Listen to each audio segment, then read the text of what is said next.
mesdemoiselles et messieurs de la presse, nous sommes heureux de vous recevoir dans ce cadre de l'Institut Alternative et Initiative Citoyenne pour la Gouvernance Démocratique. Nous avons donc appelé pour passer notre message dénonçant la déportation dangereuse qui vient de s'opérer dans ce pays. Des adeptes du prophète Paul-Joseph Nkungubila. Et donc, cette déportation a eu lieu le 25 janvier courant de la prison de Kassapa à Lubumbashi à la prison d'Angenga à Lissala. En effet, l'opinion se souviendra des massacres des adeptes de Paul-Joseph Nkungubila ayant eu lieu le lundi 30 décembre 2013. Vers 8h30, un groupe de jeunes venait d'investir le plateau de l'émission Le Panier, qui passe en direct chaque matin sur la radio-télévision nationale congolaise, la RTNC, dans le but de dénoncer l'attaque de la résidence du prophète Paul-Joseph Nkungubila et les massacres des adeptes qui venaient de se passer la veille à Lubumbashi et à Kolwezi. Un des membres de ce groupe de jeunes vêtus en tenue civile déclarait que le prophète venait pour libérer la population congolaise. Du coup, le signal de la RTNC a été brusquement interrompu. Les tirs et détonations d'armes lourdes se mirent à retentir sur le site de la RTNC, situé entre le camp Okolo, l'inspection générale de la police nationale et l'université protestante au Congo, au centre-ville de Kinshasa.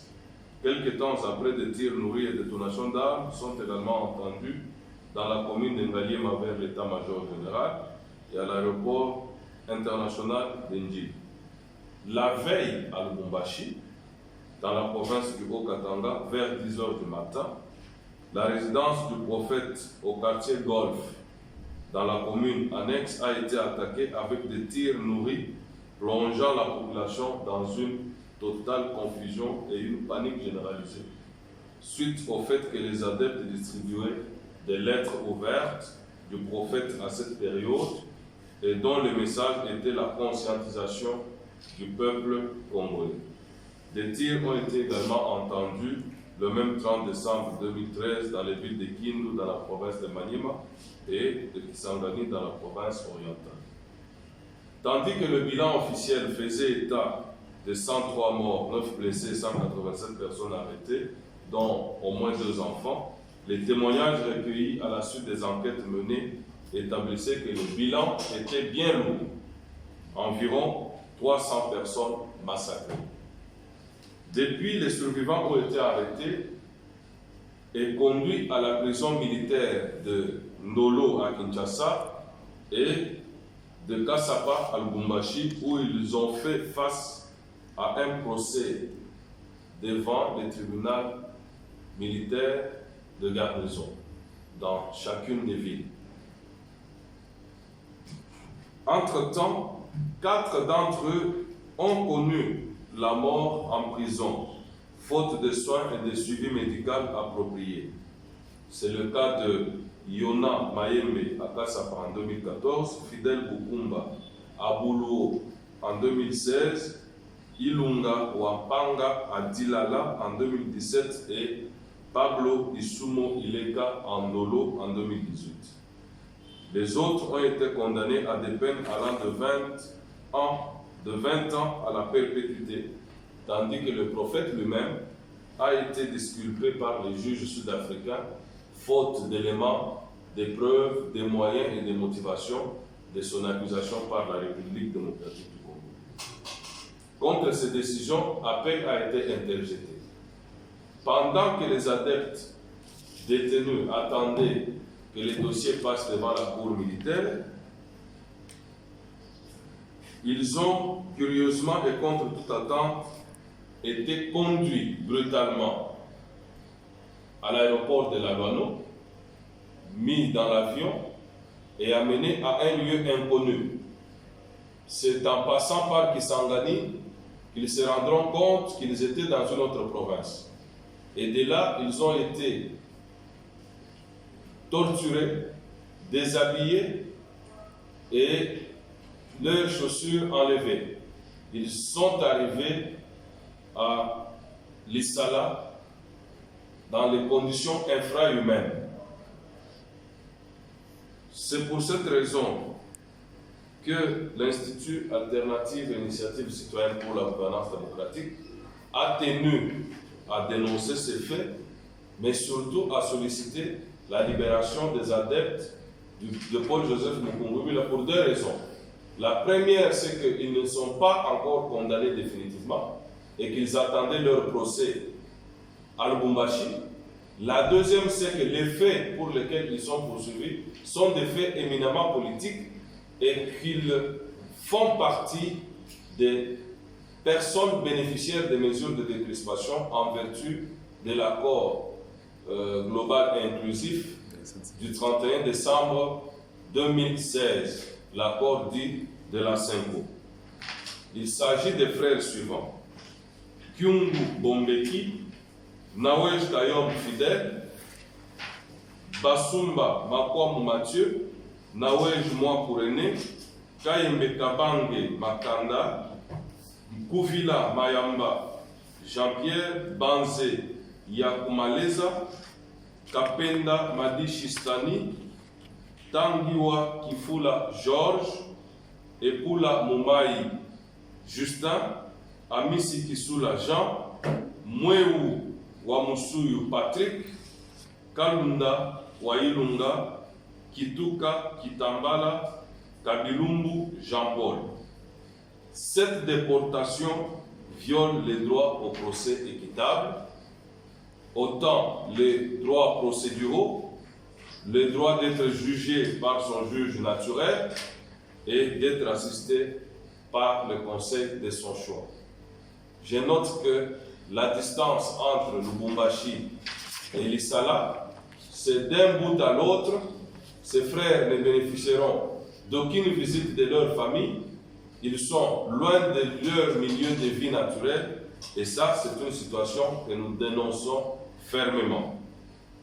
L'Institut Alternative et Initiative Citoyenne pour la Gouvernance Démocratique dénonce donc ces faits et en appelle à l'intervention du chef de l'État et du président du Conseil national de suivi de l'accord de la Saint-Sylvestre de faire cesser immédiatement cette violation des droits de l'homme en ordonnant la libération pure et simple de ses compatriotes, car n'étant pas déjà condamnés définitivement, et ils sont en attente du bénéfice des mesures de décrispation en vertu de l'accord que nous venons d'évoquer. Nous vous remercions. Pourquoi vous utilisez le terme déportation? S'agit-il bien transfèrement vers... Lorsque vous êtes en prison, ces adeptes, et que l'on vient avec brutalité les prendre, les menotter, les mettre dans un véhicule, les amener jusqu'à l'aéroport et à bord d'un avion, ils ne sont au courant de rien. Ils n'ont été signifiés ni par titre ni un quelconque document. Leurs familles non plus n'ont pas été informées de cette déportation. Et lorsque nous avons tenté de joindre le président de la Cour militaire de Lubumbashi, il n'a pas dit et livré aucune information, ni sur les motifs, ni sur les lieux où ils ont été amenés. Et c'est à la suite des recherches, des âpres recherches, qu'on s'est rendu compte qu'ils ont été amenés à Lissala. Même pour parler avec eux, c'est quasiment impossible. Aux dernières informations, ça fait 4 jours qu'ils n'ont pas eu un petit rien à passer sous la dent. Donc il y a un vrai problème et c'est pour cela que nous tenons à dénoncer ce banditisme qui ne peut être autrement qualifié que de déportation.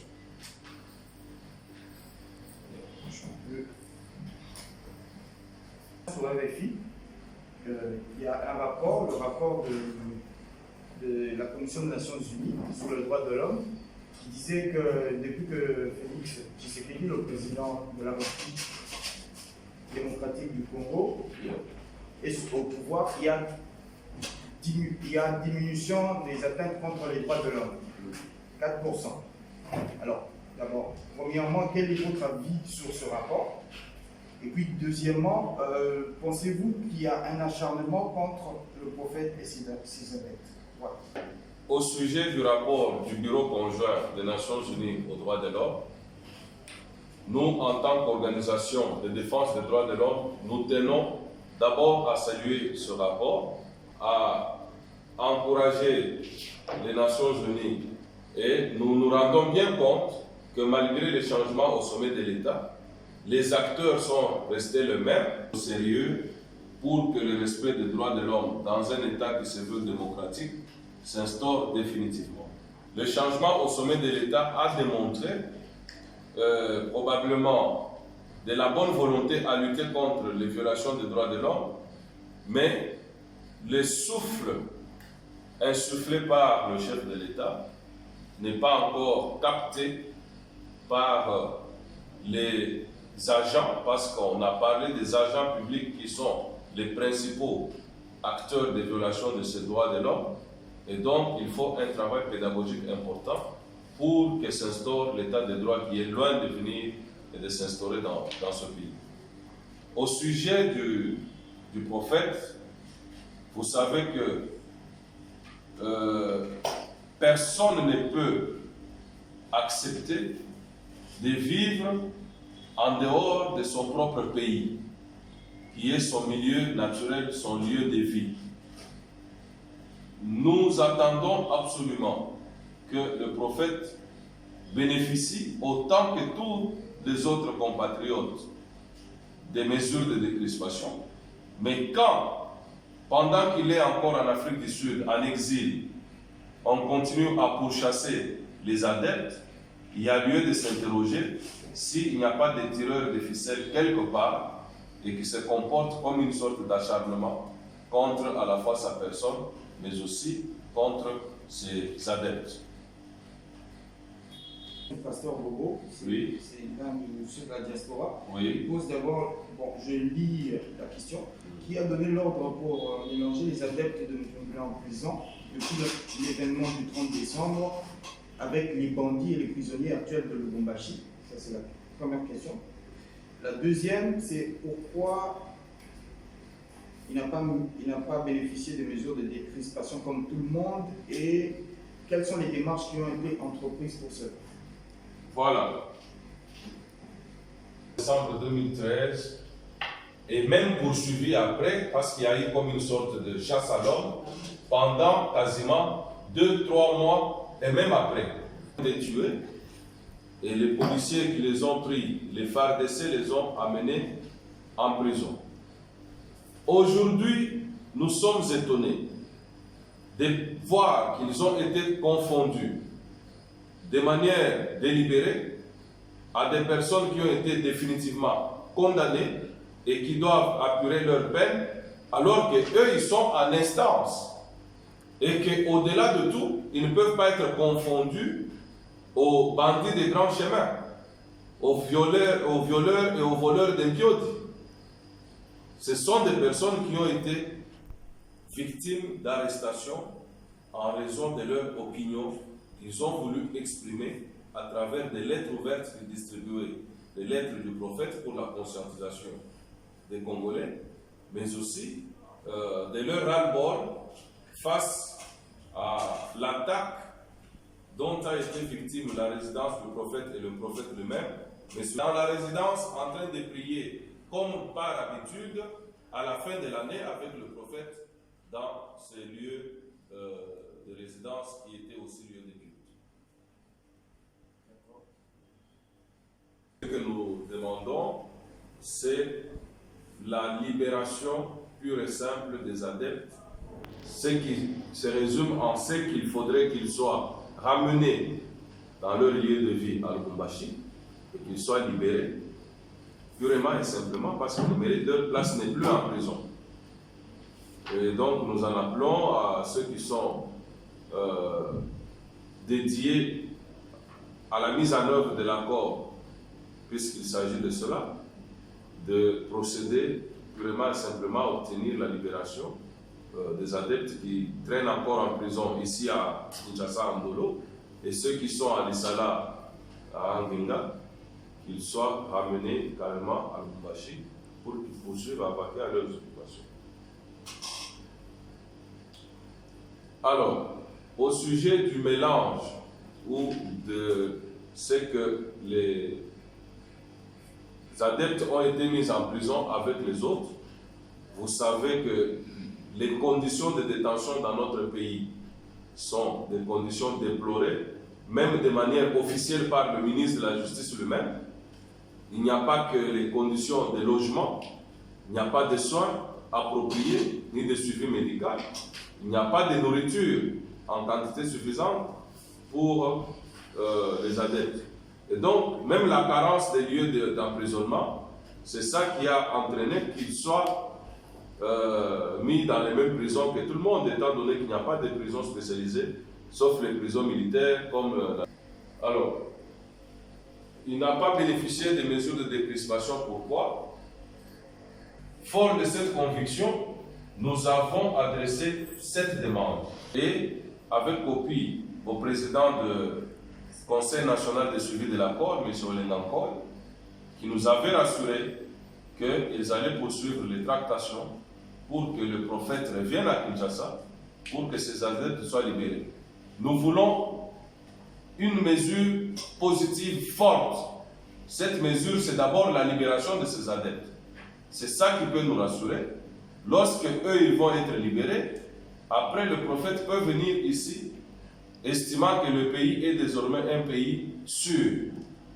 Étant donné que les violations des droits de l'homme se poursuivent et que vous avez entendu, la réduction c'est simplement de 4%, que les violateurs sont restés les mêmes, le pays demeure peu sûr et il n'est pas question que l'on voie le prophète venir dans ces conditions-là. Donc nous avons encore des réflexions à faire au sujet de sa sécurité lui-même. L'autre mesure forte, c'est la restitution de ses biens. Que ces maisons soient restituées, ces véhicules soient restitués, ces biens soient restitués et remis en leur état. Ce sont là des mesures que nous demandons pour nous donner l'assurance qu'il peut revenir et qu'il peut vaquer ses occupations dans son propre pays comme auparavant.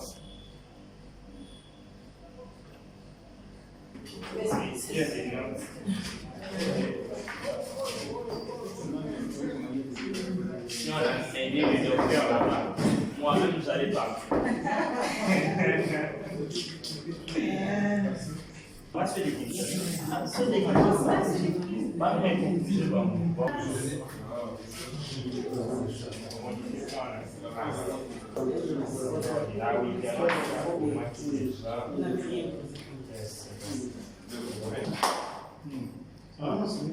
Comment ça va? Ça va?